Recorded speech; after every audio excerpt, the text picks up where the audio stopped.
Dengan Tuhan pagi hari ini, amin. Mari kita mau beri waktu yang terbaik, beri hati kita mau siapkan hati kita datang kepada Tuhan. Selamat pagi Bapa, selamat pagi Yesus, selamat pagi Roh Kudus, kami mengucap syukur kepadamu Tuhan. Buat anugerah-Mu yang melimpah di dalam hidup kami Tuhan. Rahmat-Mu yang selalu baru Tuhan. Tidak pernah berhenti mengalir bagi kehidupan kami ya Bapa. Kami mengucap syukur Tuhan kalau pagi hari ini kami diberi kesempatan untuk datang beribadah kepadamu Tuhan. Kami datang dengan hati yang rindu, hati yang haus akan Engkau Tuhan. Kami percaya Tuhan pagi hari ini Tuhan, Kau yang akan puaskan setiap kami ya Bapa. Terima kasih Tuhan, terima kasih. Kau Allah yang bertahta di setiap puji-pujian kami Tuhan. Kami bawa pujian yang terbaik buat Allah kami yang hidup, Allah kami yang besar, Allah kami yang berkuasa.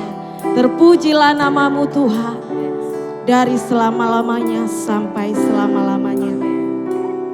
Terima kasih Tuhan. Firman Tuhan di dalam Mazmur 24 ayat 3 dan 4 dikatakan, siapakah yang boleh naik ke atas gunung Tuhan? Siapakah yang boleh berdiri di tempatnya yang kudus? Yaitu orang yang bersih tangannya dan murni hatinya. Mari Bapak Ibu Saudara, kita mau datang dengan ketulusan di hadapan Tuhan. Ini setiap kami Tuhan. Kami datang kepadamu Tuhan. Membawa hati yang haus dan lapar akan Kau. Hati yang tulus di hadapanmu Tuhan. Sungguh-sungguh Tuhan. Kami rindu Tuhan untuk berjumpa dengan Kau.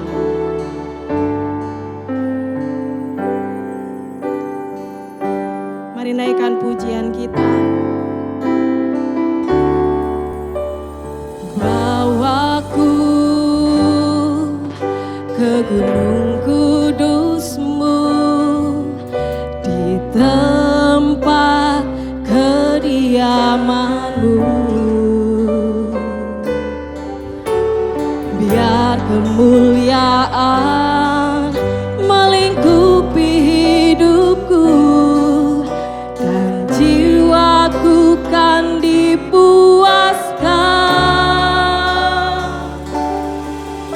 Hanya dekat-Mu, itu yang ku perlu. Kau sumber penghiburanku. Kau yang ubahkan air mataku jadi lembah yang bermata air. Sebab itu ku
selalu pujimu dan angkat tangan sembahmu, tinggikan namamu.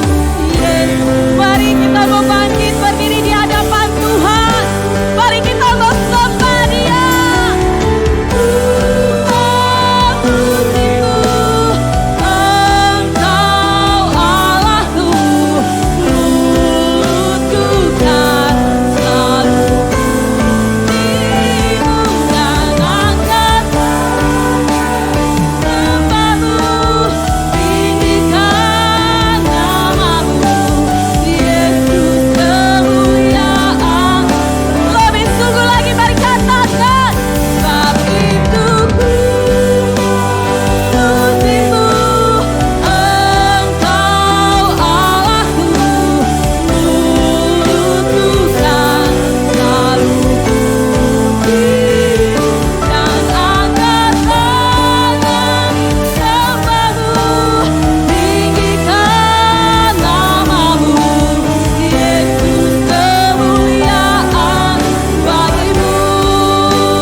Pujian hanya bagimu Tuhan.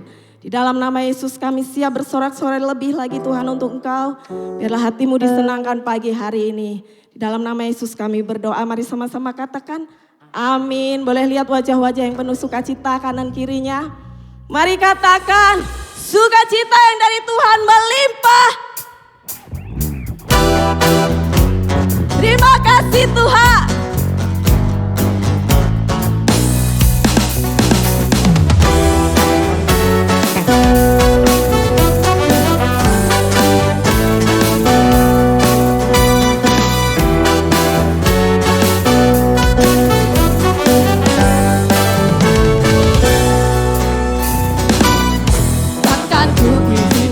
Ketakutan karena imanku pada Yesus.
Tuhan, kita mau sama-sama sorakan lebih dari pemenang.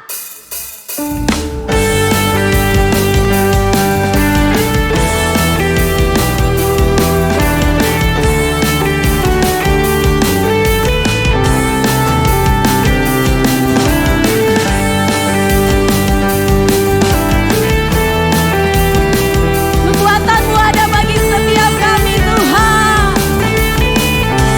Lebih dari pemenang. Lebih dari pemenang dalam segala perkara. Iblis telah dikalahkan, kalahkan oleh kuasa darahnya. Jika Allah di pihak kita, siapa dapat melawan? Kita lebih dari pemenang. Mari angkat tanganmu, haleluya. Di bawah panjinya Yesus, haleluya. Bangkit pada mesanya, kita lebih dari pemenang. Yes Tuhan, terima kasih Tuhan. Dengan kesungguhan hatimu mari katakan, lebih dari pemenang dalam segala perkara. Dengan iman, iblis tak dikalahkan oleh kuasa darahnya. Jika Allah di pihak kita, siapa dapat melawan? Kita lebih dari. Mari angkat tangan, katakan haleluya. Di bawah panjinya Yesus menang segala raja. Haleluya, haleluya. Kita lebih dari lagi, katakan haleluya. Di bawah panjinya Yesus segala raja. Haleluya. Bangkit dari mesanya, kita lebih dari pemenang. Katakan saya lebih kamu lebih dari pemenang. Kamu lebih dari pemenang. Terima kasih Tuhan.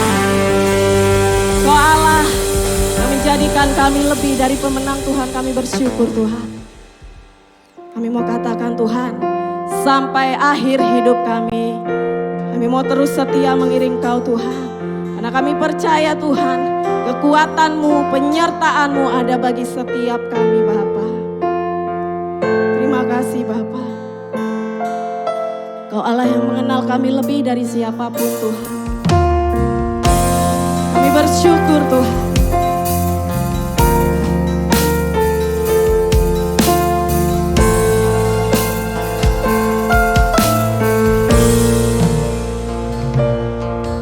Bapa, Engkau mengenalku lebih dari siapapun.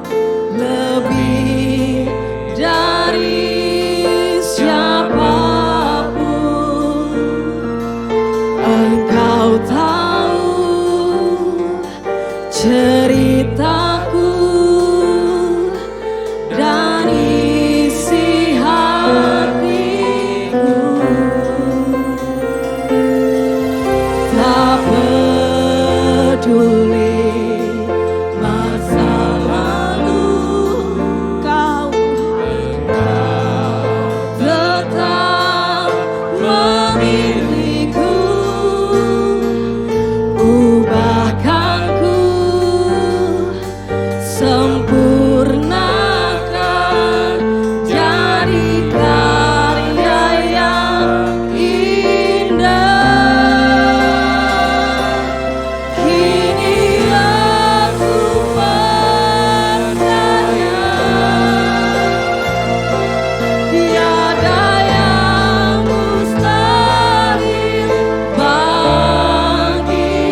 katakan, Bapa, Engkau mengenalku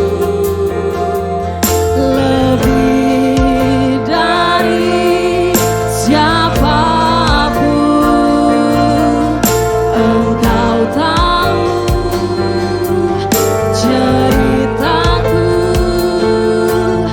dan isi hatiku. Kau tidak peduli akan masa lalu kami, Tuhan. Kau tetap memilih kami, Tuhan, menjadi umat kesayangan-Mu, Tuhan.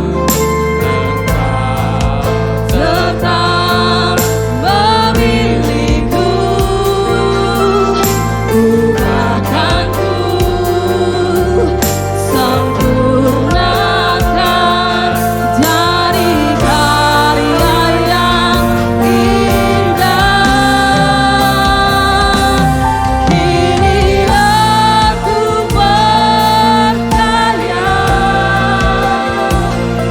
tiada yang mustahil bagimu. Kuatkanku,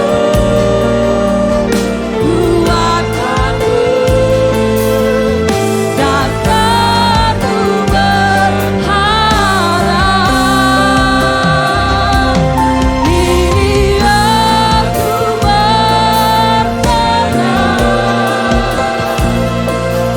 pada rancangan-Mu bagiku. Ku ikuti panggilan-Mu, bukan setia sampai akhir hidupku.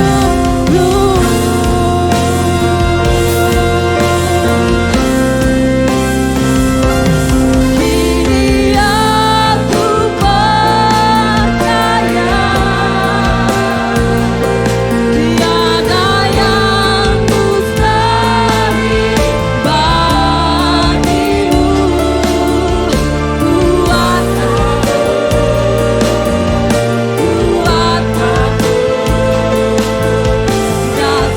dan aku berharap. Kini aku berserah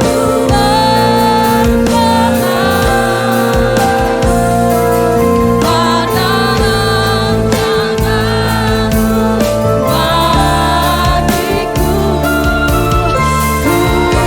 Ku ikuti panggilan-Mu, bukan setia sampai akhir hidupku. Ku ikuti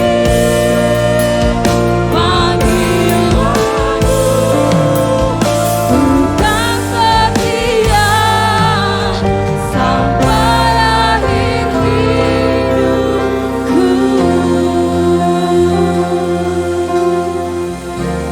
Kami mau setia kepada-Mu, Tuhan, sampai akhir hidup kami, Tuhan. Dari kuasa-Mu itu, Tuhan, yang memampukan setiap kami untuk tetap kuat, Tuhan. Di tengah-tengah badai kehidupan yang kami alami, Tuhan, kami percaya tangan-Mu tetap ada buat setiap kami. Terima kasih, Tuhan. Mari berbicara bagi setiap kami pagi hari ini, Tuhan. Bila firman-Mu itu menjadi kekuatan bagi hidup kami. Di dalam nama Tuhan Yesus Kristus kami berdoa. Mari sama-sama katakan amin. Dipersilakan duduk.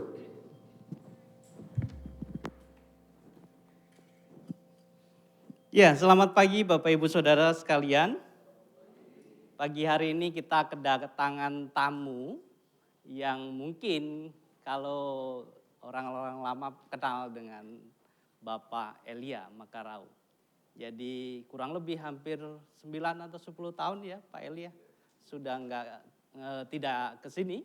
Dan pagi hari ini dia menyempatkan diri untuk boleh ada di tempat ini. Ini adalah satu hal yang luar biasa saya pikir. Dan saya tidak akan berpanjang-panjang. Saya persilahkan untuk Bapak Elia boleh menyampaikan firman-Nya. Berikan kemuliaan buat Tuhan kita.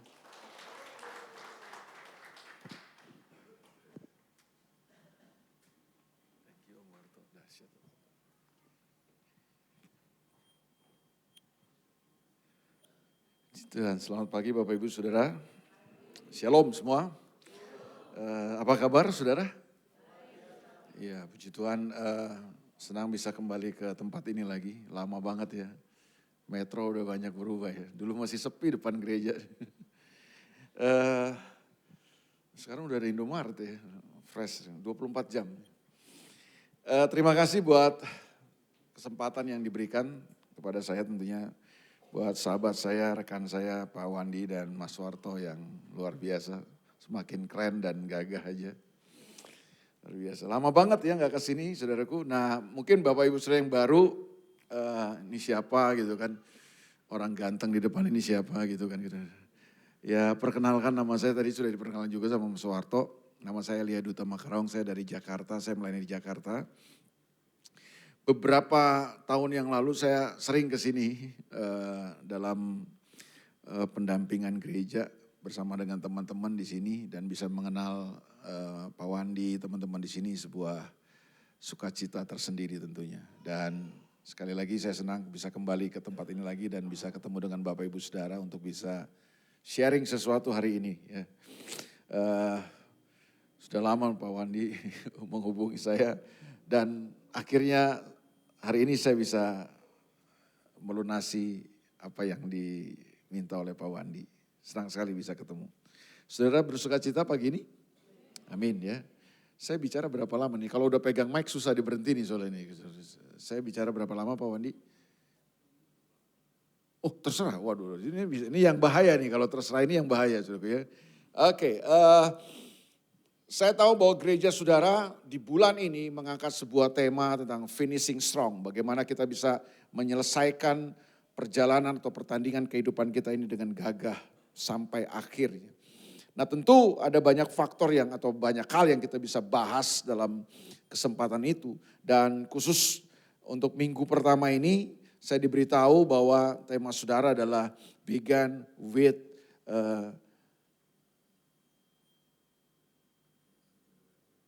ya, kurang lebih begitu ya. Memulai dengan akhir, cara berpikir akhir. Nah, ayat yang diangkat adalah, mari sama-sama kita baca dulu sebelum kita akan bahas nih ya. Saya ingin kita melihat bagian firman Tuhan ini, apa sih yang Tuhan ingin sampaikan buat kita di bulan ini sebenarnya. Lukas pasal yang ke-14, ayat yang ke-25 sampai ayat yang ke-30. Lukas pasal yang ke-14 ayat yang ke-25 sampai ayat yang ke-30. Nah ini adalah ayat tema yang akan saudara bahas sebenarnya. Sepanjang bulan ini. Tentu apa yang saya mau bahas kepada saudara akan berkaitan dengan hal ini. Saya akan coba mengaitkannya. Kalau saudara menganggap tidak ada kaitannya, saudara kait-kaitkan lah ya. Saudara. Saya percaya jemaat di Metro ini cerdas untuk bisa mengaitkan apa yang perlu dikaitkan. Saudara. Menghubungkan apa yang perlu dihubungkan ya. Nah Lukas pasal 14 ayat 25 sampai ayat yang ke-30 ini merupakan pengajaran Yesus kepada murid-muridnya, kepada orang banyak waktu itu yang hendak mengikuti dia. Yesus waktu itu famous banget.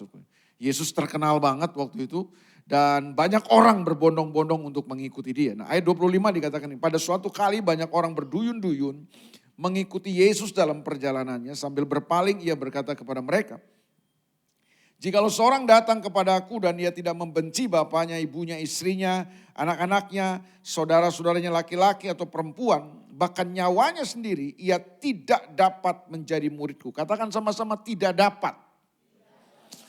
Jadi pikirkan ulang maksudnya itu. Saudara kalau mau sudah jadi murid Yesus atau menjadi pengikut Yesus, dan saya meyakini bahwa menjadi Kristen itu bukan sekedar saudara memeluk sebuah agama kan. Menjadi Kristen itu adalah saudara menjadi murid. Jadi menjadi Kristen sama dengan menjadi murid. Kapan saudara nggak jadi murid Kristus, saudara bukan Kristen sebenarnya. Saudara pelajari Alkitab, pertama kali orang disebut Kristen di Alkitab, itu ada di kota Antioquia itu di Kisah Rasul. Itu yang namanya Kristen itu murid. Kristen itu bukan anggota gereja. Kalau saudara cuma jadi member, bahaya. Kekristenan itu bukan Jesus fans club, bukan. Kekristenan bukan klub, bukan sebuah perkumpulan semata. Kekristenan itu menjadi murid. Makanya Yesus berkata, barang siapa yang tidak memikul salibnya dan mengikut aku, ya tidak dapat menjadi muridku. Saudara bisa terima ini? Muridkah saudara? Atau sekedar orang yang cuma memeluk memeluk kekristenan atau agama? Atau saudara cuma sekedar jadi seorang anggota gereja? Supaya kalau mati katanya ada yang nguburin. Itu dangkal banget. Saya ketemu ini bukan orang Kristen di Metro, ini di Jakarta. Jadi jangan tersinggung. Ya. Cuma orang Jakarta suka main-main ke sini gitu maksudnya. Orang Kristen di Jakarta itu kadang-kadang dangkal. Jadi Kristen kadang-kadang cuma gini, ya supaya kalau mati ada yang ngurusin Pak. Saudara kalau udah mati juga saudara nggak tahu ada yang ngurusin apa enggak juga. Saudara kan udah nggak tahu, udah nggak ada hubungannya lagi. Tapi kan dangkal banget. Orang cuma jadi, maksudnya orang masuk gereja cuma karena supaya katanya kalau dia mati ada yang ngurusin. Kan dangkal banget kan. Jadi yang saya mau beritahu kepada saudara adalah bahwa menjadi Kristen harusnya kita pahami itu menjadi murid Kristus. Makanya hari ini saya masih berkhotbah, saya masih berkhotbah. Di gereja juga saya berkhotbah, di gereja-gereja juga saya berkhotbah. Tapi kalau saudara tanya, apa sih pelayanan utama saya sekarang? Pelayanan utama saya sekarang adalah memuridkan orang. Karena saya sadar bahwa orang percaya itu harus dimuridkan. Kalau nggak jadi murid berat, dia cuma jadi penggemar, cuma jadi fans. Saudara bukan fans, bukan fansnya Yesus kan. Saudara harus jadi murid. Setuju nggak saudara? Menjadi murid itu saudara mesti diajar, mesti dinasehati ya. Ada banyak proses lah ya jadi murid. Jadi orang-orang yang menghidupi cara hidup Yesus ya.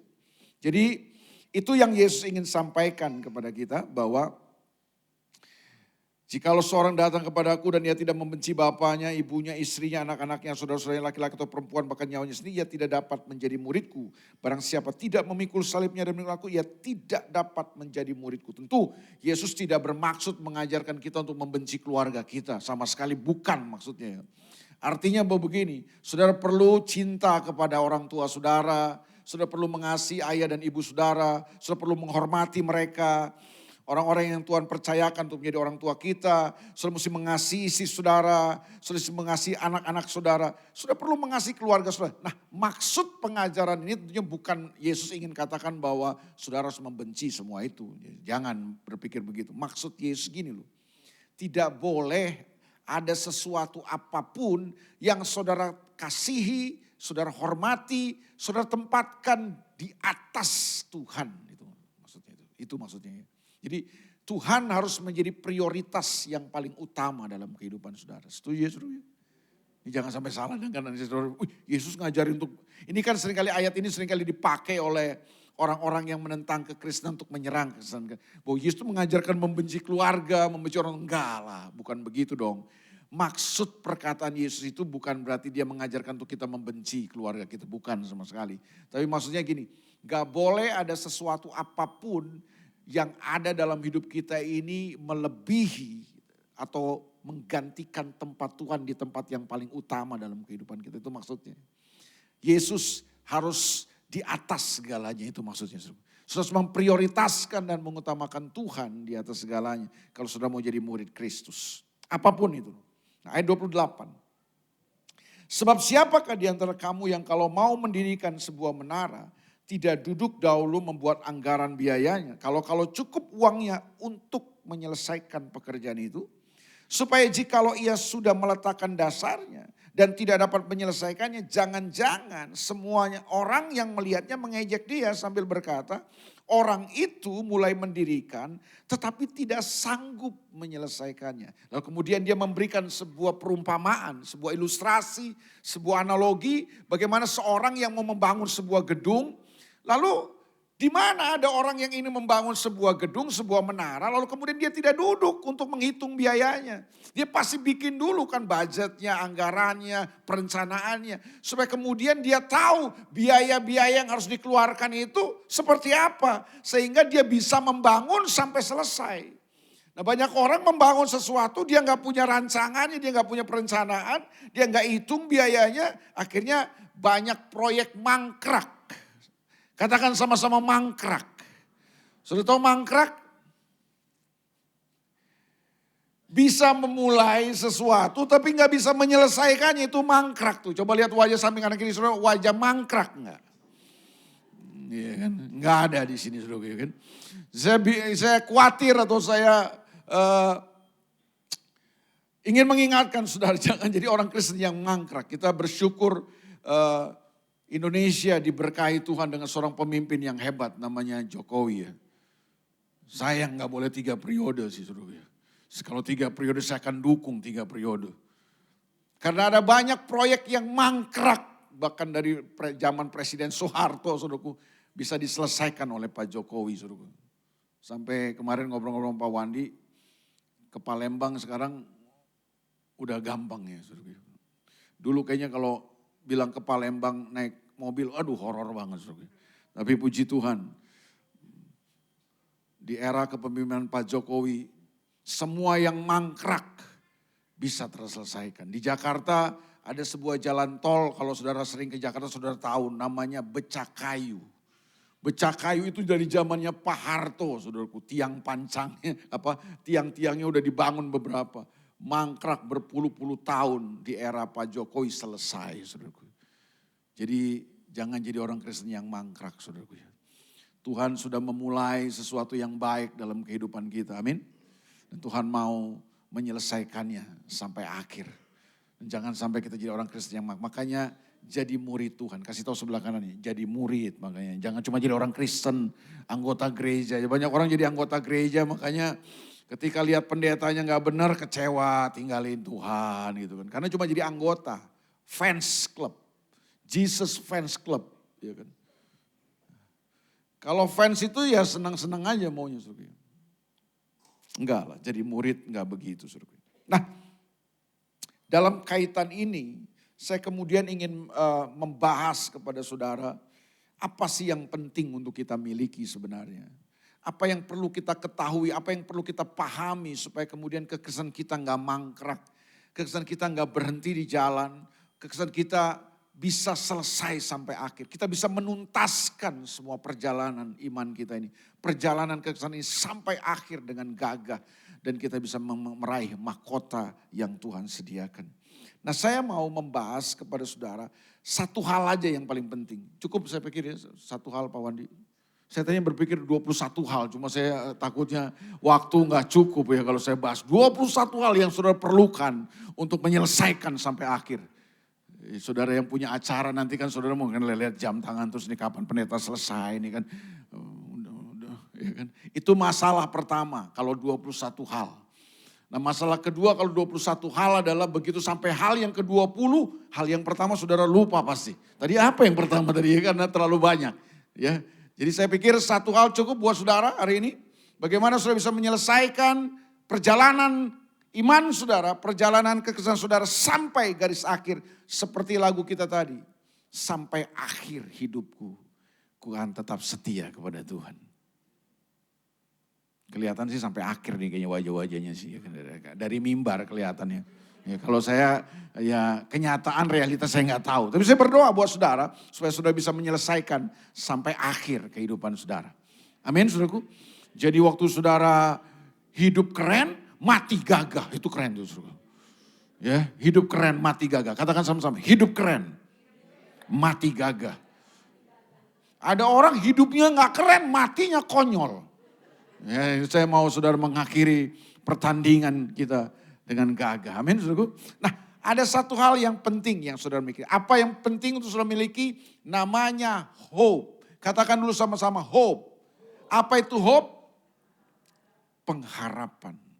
Ada banyak orang yang gagal mencapai garis akhir. Hanya karena gini loh. Dia gak bisa menyelesaikan pertandingan atau perjalanan kekristenan itu. Karena mereka kehilangan pengharapan.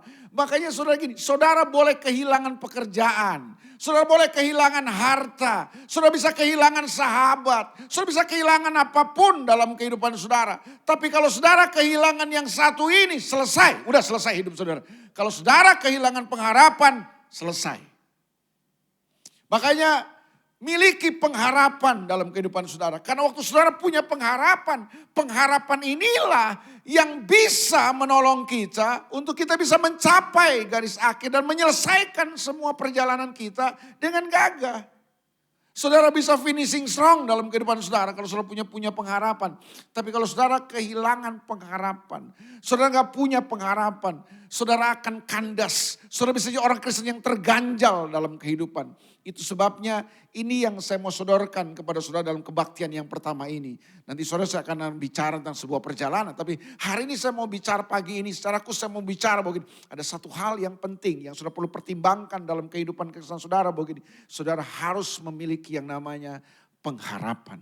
Dan Alkitab bilang pengharapan itu tidak akan pernah mengecewakan. Situasi saudara bisa mengecewakan saudara loh.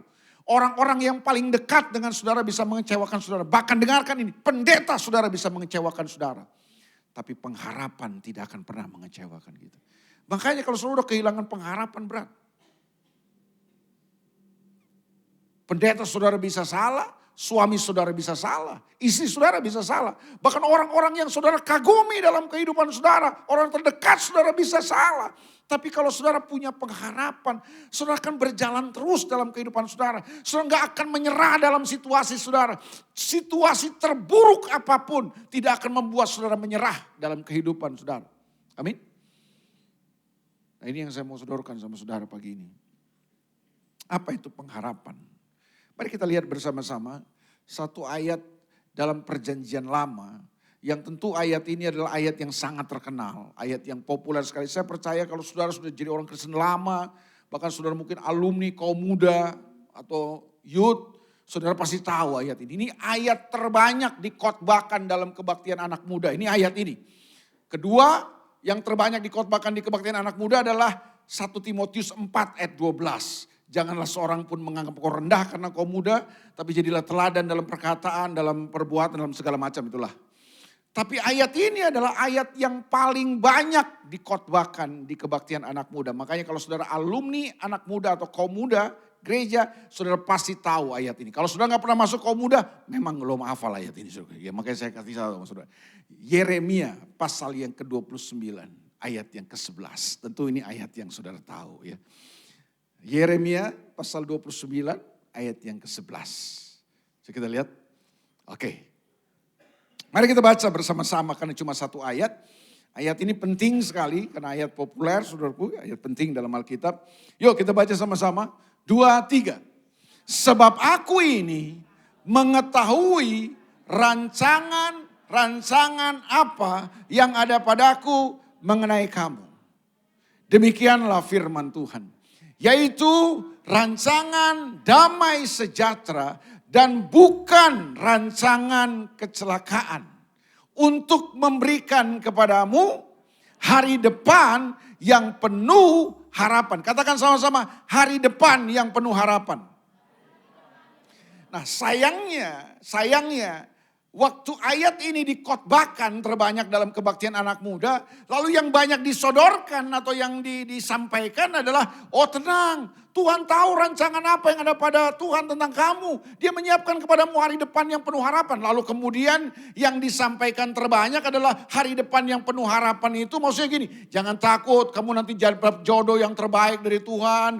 Ganteng, kaya raya, baik hati, rendah hati, suka menabung dan lain sebagainya. Nanti kamu akan punya keluarga yang harmonis. Nanti kamu akan jadi insinyur, kamu jadi dokter, kamu akan kaya raya, kamu akan sukses. Yang terbanyak kan dikasih taunya begitu kan hari depan yang penuh harapan. Kalau kamu jadi bisnismen, kamu akan berhasil, banyak uang dan lain sebagainya.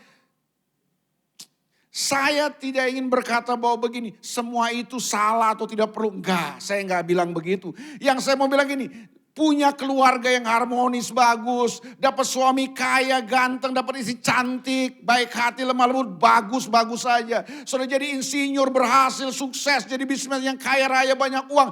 Itu bagus-bagus saja. Tapi yang saya mau beritahu sama saudara, maksud ayat ini bukan itu sebenarnya. Walaupun saya tahu Tuhan pasti kasih yang terbaik buat hidup kita. Tapi maksudnya kan bukan itu kan. Apa maksud ayat ini? Bahwa aku tahu rancangan-rancangan apa yang ada padaku, kata Tuhan mengenai kamu. Loh, pertanyaannya adalah, apa rancangan Tuhan buat kita? Apa rancangan Tuhan buat kita?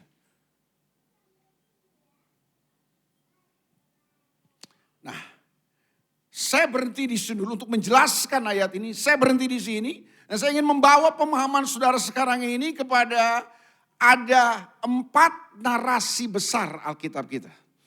Kalau saudara membaca Alkitab sebagai sebuah narasi, sebagai sebuah cerita, sebuah narasi, ini Alkitab ini kan ini bisa dinarasikan, saudaraku. Jadi Alkitab ini bukan sebuah buku omong kosong yang satu dengan yang lainnya tidak berkaitan. Enggak, ini buku Tuhan, buku kehidupan, buku rancangan Tuhan. Nah kalau saudara baca Alkitab secara narasi atau saudara menarasikan Alkitab kita, dari Kejadian sampai Wahyu, saudara akan menemukan ada 4 narasi besar dalam Alkitab kita. Secara cepat saya mau bagikan kepada saudara sebelum saya menukik kepada poin saya ini. Narasi besar pertama Alkitab kita adalah Alkitab ingin menjelaskan kepada kita ada penciptaan. Coba bilang sama-sama, penciptaan.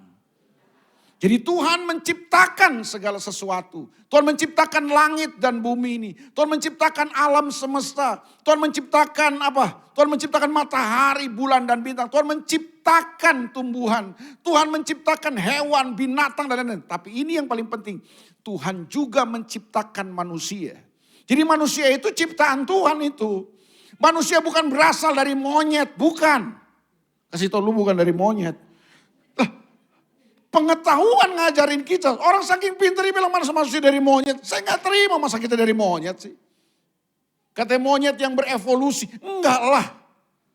Manusia itu ciptaan Tuhan. Manusia juga bukan kan tabrakan molekul-molekul dalam alam semesta. Bukan. Manusia itu ciptaan Tuhan. Itu Alkitab mau kasih tahu buat kita. Manusia diciptakan Tuhan. Bahkan dari semua ciptaan Tuhan. Manusialah ciptaan Tuhan yang paling hebat, yang paling mulia. Malaikat ciptaan Tuhan. Tapi malaikat tidak diciptakan serupa dan segambar dengan Tuhan loh.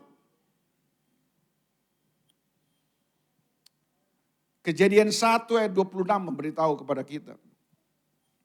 Berfirmanlah Allah. Baiklah kita, kata Tuhan, menjadikan manusia menurut gambar dan rupa kita. Katakan sama-sama, gambar dan rupa. Itu maksudnya apa sih? Tuhan menciptakan manusia menurut gambar dan rupa Tuhan. Kata kita di situ kan menunjukkan Tuhan itu. Tuhan Tritunggal. Bapa, Anak, dan Roh Kudus. Walaupun hari ini banyak pengajaran yang tidak lagi mempercayai Tritunggal. Saya tetap mempercayai Tuhan kita adalah Tritunggal. Bahwa di Alkitab saudara tidak ada kata Tritunggal. Tapi ide dan fakta, realita yang Alkitab sodorkan kepada kita. Bahwa Tuhan kita bukan satu. Itu enggak terbantahkan. Satu Tuhan kita itu bukan jumlah. Satu Tuhan kita itu hakikat. Dia 3 pribadi dalam satu hakikat yang namanya Tuhan. 3 pribadi, Bapa, Anak, dan Roh Kudus. Salah satunya ini kita bilang, baiklah kita. Katakan sama-sama kita. Saya sebenarnya gak punya waktu untuk jelaskan ini. Karena bukan itu yang saya mau bahas kepada saudara. Kita lewatkan aja. Saudara jangan memancing saya dan mendesak saya untuk menjelaskannya. Terlalu panjang nanti, ya kan? Tapi kata kita saudara ngerti kan maksudnya kan? Kita ini bukan kita orang Manado ini. Kalau saudara ke Manado kata kita itu saya itu artinya. Kita pe istri, kita pe oto. Banyak sekali yang Manado itu bilang. Kita pe oto itu kita punya mobil, saya punya mobil. Nah, orang Manado bilang saya punya mobil tuh kita pe oto. Saya punya istri tuh kita pe istri. Jadi orang Manado bilang kita itu saya itu maksudnya. Nah kalau saudara ke Makassar beda lagi kata kita. Ada di sini yang dari Makassar atau pernah ke Makassar. Pertama kali saya pelayanan ke Makassar saya kaget Pak. Begitu saya dijemput di bandara sama pengurus gerejanya. Saya kan gak kenal Pak. Dia juga mungkin gak kenal saya juga kan. Kayak kemarin siapa Pak Eka yang, Pak Eka ada gak? Oh sore dia waktu Pak Eka jemput saya kan. Gak pernah ngeliat saya juga, gak pernah ketemu. Saya tanya Pak Eka di Metro, oh baru 2018 katanya. Wah iya, saya udah dari tahun 1918. Dia 2018, saya dari 1918 di Metro. Jadi gak ketemu waktunya ya kan. Nah sama kayak gitu kan, saya dijemput di Makassar. Kita dari mana? Loh, saya bingung kan. Jadi waktu Bapak itu, Pak Eli ya? Iya. Kita dari mana? Loh kita dari mana? Saya dari Jakarta Pak, kalau Bapak saya gak tahu saya dari mana, saya bilang. Ya, namanya, dia bilang kan kita dari mana? Loh, saya bilang saya dari Jakarta Pak. Kalau Bapak saya nggak tahu dari mana. Oh kita dari Jakarta. Bukan kita, saya dari Jakarta. Kalau Bapak saya nggak tahu dari mana. Kita sendiri, loh kok kita sendiri? Kalau saya sendiri, kalau Bapak saya nggak tahu, saya bilang. Saya baru saudaraku, saya baru paham ternyata kita itu menurut orang Makassar itu bukan kita gitu. Orang Makassar itu kalau menghormati seseorang, dia nggak bilang kamu, dia bilangnya kita. Kita nginap di mana? Oh bingung kan kita nginap di mana. Apalagi kalau lihatnya, istri kita mana? Loh bingung lagi kan kita kan. Nah jadi saudara bisa bayangkan ya, orang Manado bilang kita apa? Saya, orang Makassar bilang kita, kamu. Nah, itu kan tabrakan kan. Tapi ini kan bukan bahasa Manado, bukan bahasa Makassar kan. Ini Alkitab terjemahan bahasa Indonesia Pak. Kalau kata kita di bahasa Indonesia itu artinya apa? Itu kata ganti orang pertama jamak itu.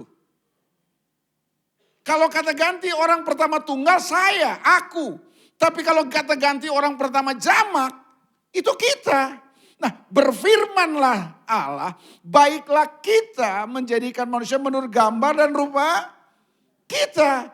Jadi kata kita di situ menunjuk siapa tuh? Tuhan, Tuhan yang mana? Tuhan yang Tritunggal itu. Saya nggak punya waktu untuk menjelaskan itu, tapi yang saya mau sampaikan ini. Apa yang dimaksud dengan gambar dan rupa kita? Apa yang dimaksud dengan gambar? Itu bahasa Ibrani yang dipakai, saya nggak ahli bahasa Ibrani. Pak Wandi lebih ahli dari saya. Saya cuma tahu-tahu dikit-dikit aja lah, sudah belajar dikit-dikit aja. Kata gambar dan rupa kita dalam, coba ditampilkan ayatnya. Berfirmanlah Allah, baiklah kita menjadikan manusia menurut gambar dan rupa kita. Itu dipakai kata dalam bahasa Ibraninya, bahasa asli perjanjian lama itu Selam dan Demut. Katakan sama-sama Selam dan Demut. Bukan diemut, demut. Ya sudah gue kan. Selam dan Demut. Nah kata Selam dan Demut itu punya pengertian yang gak usah dihafalin, tetap masuk surga saudara gue. Selam dan Demut itu punya arti gini. Bahwa manusia diciptakan oleh Tuhan. Waktu Tuhan ciptakan manusia, Tuhan taruh kualitasnya. Rupanya dalam diri manusia. Ada sebuah kualitas Tuhan yang ditaruh dalam manusia. Jadi manusia bukan sembarang ciptaan. Apa yang membedakan manusia dengan hewan? Apa yang membedakan manusia dengan tumbuhan? Sama-sama makhluk hidup Pak. Tapi apa yang membedakannya? Kepada tumbuhan dan hewan, Tuhan tidak menaruh rupanya. Kepada manusia, Tuhan menaruh rupanya dalam diri manusia. Dia taruh sifatnya, dia taruh kualitasnya, dia taruh karakternya. Dia taruh cara hidupnya buat manusia. Supaya begini maksudnya, sama seperti Tuhan bisa mengasihi. Manusia diciptakan dengan kemampuan yang sama. Manusia bisa mengasihi. Sama seperti Tuhan murah hati. Manusia diciptakan dengan kualitas itu Pak. Sama seperti Tuhan bisa berbagi. Senang memberkati. Manusia diciptakan dengan kemampuan itu.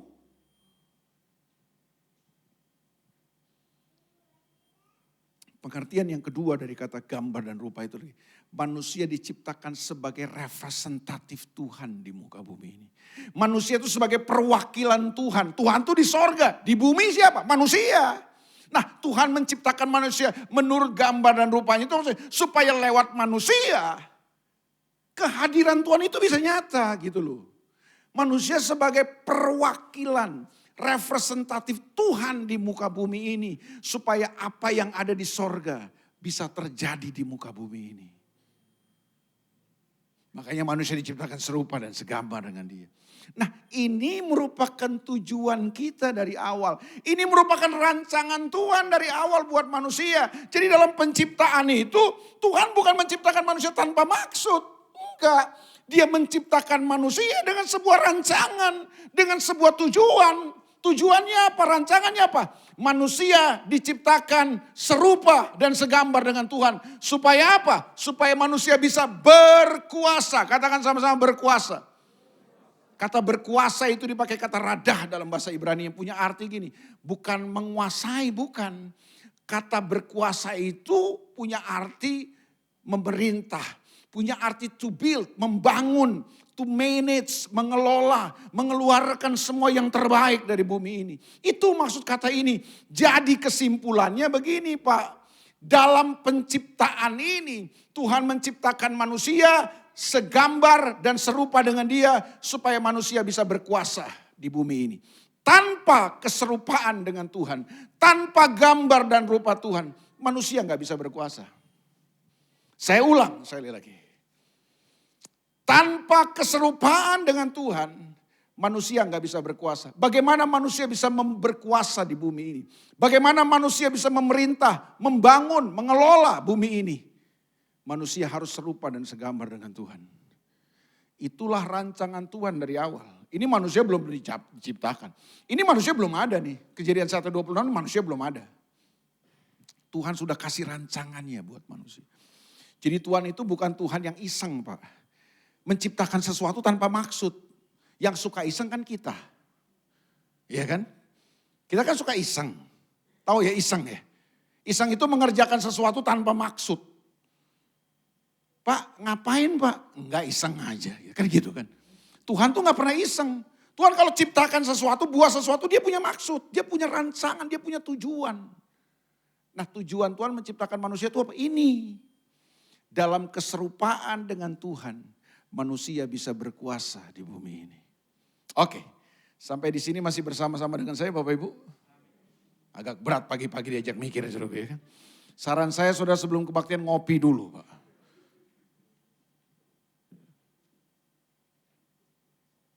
Oke, bisa mengikuti ya.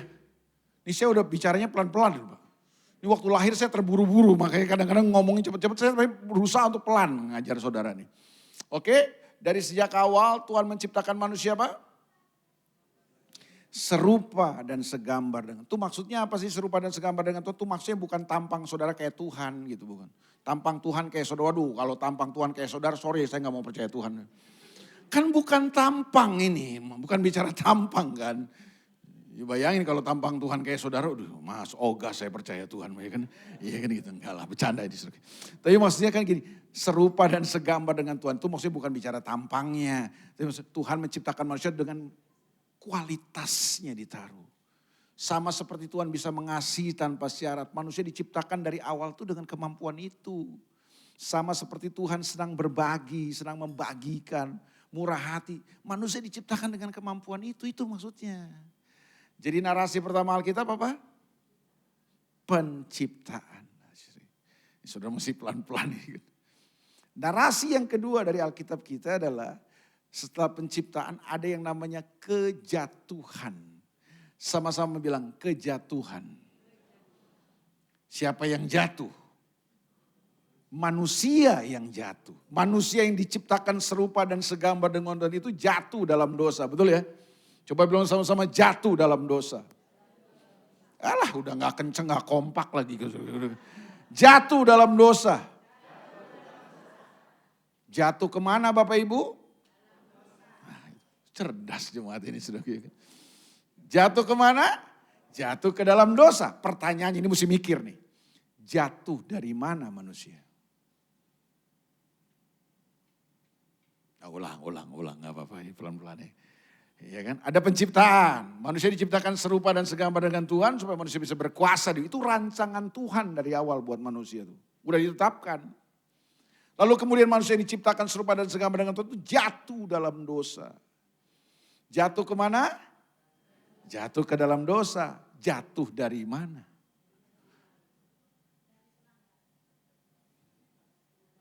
Jatuh dari atas ini. Itu jawaban agak bodoh sih memang. Karena itu gak usah mikir memang. Semua jatuh dari atas. Iya kan? Ada gak saudaraku? Wih anak saya jatuh dari bawah. Itu kan gak ada jatuh dari bawah kan. Semua jatuh dari atas. Betul gak? Pertanyaan saya tolong dengar dan jawab dengan cerdas. Jatuh dalam dosa manusia. Oke? Jatuh kemana? Gak usah mikir. Jatuh dalam dosa, ya jatuhnya ke dosa dong Pak, betul gak? Jatuh dari mana manusia? Siapa tuh tadi tuh? Sayup-sayup saya dengar tuh ada tuh. Bukan dari sorga dong. Manusia gak pernah jatuh dari sorga. Yang jatuh dari sorga itu iblis. Ya. Tadi saya udah dengar tuh ada satu ibu tuh dengar. Jatuh dari mana? Itu dia. Kan manusia diciptakan. Baru 5 menit yang lalu saya jelas. Manusia kan diciptakan serupa dan segambar dengan Tuhan kan. Itu maksudnya apa? Bukan tampang saudara kayak Tuhan, tapi manusia diciptakan dengan kualitas Tuhan di dalamnya. Sifatnya, cara hidupnya ditaruh dalam diri manusia. Nah, manusia jatuh dalam dosa. Nah, jatuh dalam dosa itu bukan manusia jatuh dari sorga, bukan. Manusia nggak pernah jatuh dari sorga, Pak. Manusia jatuh dari mana? Manusia jatuh dari kemuliaan, dari keserupaan dengan Tuhan ini. Makanya dosa itu isunya bukan saudara berbuat jahat sebenarnya.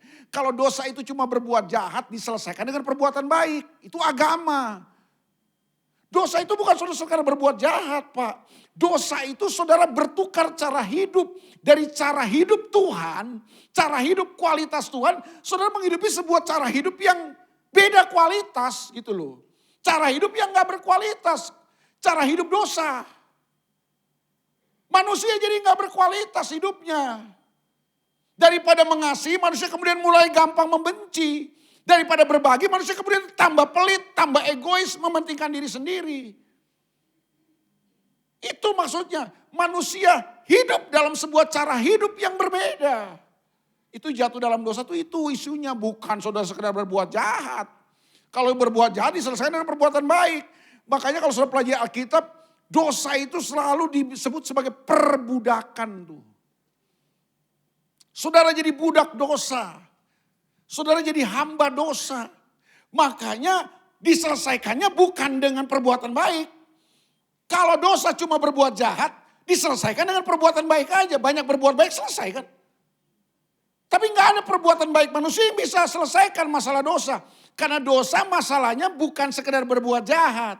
Dosa itu isunya perbudakan, perhambaan. Saudara tadinya hamba daripada kehendak Tuhan, kebenaran Tuhan, kualitas Tuhan. Saudara ganti.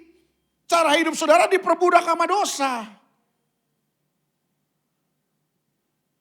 Saudara wajahnya kayaknya kurang yakin. Saya sudah tampilkan ayatnya, tampilkan ayatnya. 1 Petrus 1 ayat 18. Ini kita nanti mau perjamuan kudus kan. Setiap kali sudah perjamuan kudus, saudara ingat ini. Sebab kamu tahu bahwa kamu telah ditebus. Katakan sama-sama ditebus. Inilah solusi yang paling tepat untuk dosa. Kalau dosa cuma sekedar perbuatan jahat, saudara berbuat baik aja. Kayak agama lain ngajarin, banyak berbuat baik nanti kan ditimbang. Saudara banyak jahat apa banyak baiknya nih? Kalau banyak baiknya, saudara selamat. Dosa bukan sekedar perbuatan jahat, makanya Alkitab gak ngajarin saudara selesaikan dengan perbuatan baik. Dosa itu perbudakan, Pak. Makanya solusinya apa? Ditebus. Itu ditebus itu bahasa perbudakan, Pak. Zaman Yesus atau zaman dulu waktu Alkitab ditulis, manusia itu diperjualbelikan kalau dia jadi budak. Jadi budak itu diperjualbelikan. Kalau saya punya budak, itu saya mau apain aja terserah saya, Pak. Udah gak ada harganya, udah gak ada haknya nih si budak ini. Saya mau tendang, saya mau pukulin, saya mau gebukin, terserah saya. Orang saya udah beli dia. Jadi kayak barang diperjualbelikan. Nanti Pak Wandi datang, Pak Elia saya mau beli budaknya Pak Elia, berapa nih? Nah Pak Wandi tebus, dia bayar, budak ini jadi miliknya Pak Wandi. Nah makanya itu yang Alkitab bilang, sebab kamu tahu. Apakah multimedia, Tuhan masih berfirman lewat multimedia? Masih ternyata. Sebab kamu tahu bahwa kamu telah ditebus dari cara hidupmu yang sia-sia. Sudah saya bilang kan, dosa itu bukan sekadar berbuat jahat, itu cara hidup. Saudara bertukar cara hidup, kita bertukar dari cara hidup Tuhan kepada cara hidup dosa. Yang kamu warisi dari nenek moyang bukan dengan barang yang fana, bukan pula dengan perak atau emas ayat 19, tetapi dengan darah Kristus yang mahal.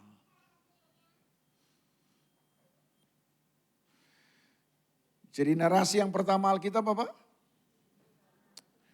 Saya ulang-ulang lagi nih. Penciptaan. Manusia diciptakan serupa dan segambar dengan Tuhan. Lalu fase yang kedua atau narasi yang kedua dari Alkitab. Ada kejatuhan. Manusia jatuh dalam dosa. Manusia bukan jatuh dari sorga. jatuh dalam dosa, tapi bukan jatuh dari sorga. Manusia jatuh dari kemuliaan Allah, manusia jatuh dari keserupaan, dari kualitas Tuhan. Cara hidup manusia gak berkualitas lagi. Daripada mengasihi manusia mudah membenci. Daripada mengampuni manusia lebih mudah untuk menghakimi. Itu udah nature-nya manusia dalam dosa akhirnya. Nah, karena ada kejatuhan, solusinya apa? Penebusan solusinya. Makanya narasi yang ketiga dari Alkitab adalah penebusan. Atau kita seringkali membahasakannya sebagai diselamatkan. Manusia ditebus, manusia diselamatkan. Nah, isu keselamatan berabad-abad lamanya dalam teologi kekristenan kita itu cuma diarahkan mati masuk sorga. Kita terjajah dengan teologi barat dan kita selalu berpikir bahwa teologi dari barat itu selalu benar kan. Kita terjajah, berabad-abad lamanya pemikiran kekristenan kita kan selalu gini kan. Diselamatkan itu apa? Mati masuk sorga. Padahal isu keselamatan dan penebusan itu bukan mati masuk sorga. Oh, saya tidak mengajarkan bahwa tidak ada sorga loh. Saya tidak mengajar, saudara mesti dengar benar nih. Saya tidak mengajarkan bahwa kalau saudara mati, saudara gak ke sorga. Tidak. Kalau kita hari ini mati, kita kemana? Ke sorga. Saya mati hari ini, ke sorga. Tapi isu penebusan dan keselamatan Tuhan buat saya itu bukan sekedar supaya saya mati masuk sorga. Bisa ditangkap gak ini? Tujuannya bukan itu. Saudara makan? Makan gak? Makan ya. Tujuan makan apa? Ah ini dia masalahnya. Ini.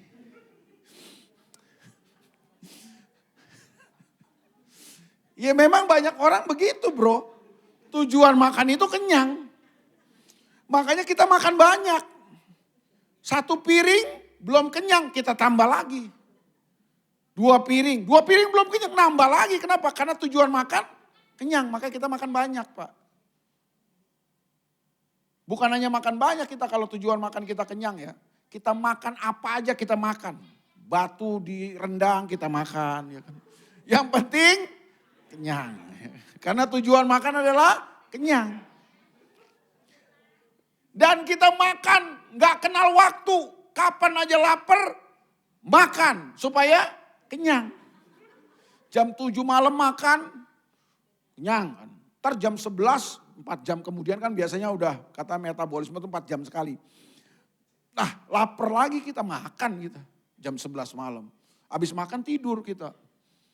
Ntar jam 3 bangun. Lapar ada Indomie, kita makan lagi. Kita makan gak kenal waktu. Karena tujuan makan adalah itu dia. Coba sekarang pikirkan. Apakah tujuan makan kenyang? Tujuan makan apa? Hidup makan itu, kenyang itu apa? Itu akibat dari makan. Bukan tujuannya dong. Mulai jelas ya bro ya? Saya mau nanya. Tujuan diselamatkan itu apa? Kita mati masuk sorga terus. Makanya dangkal kesan kita. Kita cuma pikir gini. Yang penting aku Kristen. Hari Minggu masuk gereja. Mati. Haleluya. Kita kan gitu kan. Makanya Senin sampai Kamis kita jadi suami yang dodol. Jadi istri yang dodol. Masa bodoh. Yang penting hari Minggu gua ke gereja. Mati masuk. Itu dia. Dangkal kan kita kan. Bertahun-tahun kita gitu aja. Yang penting gua ke gereja hari Minggu. Kayak cuci dosa gitu. Ini paradigmanya kayak agama lain akhirnya. Yang penting gua ibadah. Ibadah itu cuci dosa. Ntar Senin sampai Sabtu dosa lagi. Ntar Minggu kita masuk gereja. Apalagi perjamuan kudus. Makanya ada gereja yang perjamuan kudus dulu kan cuci dosa terus.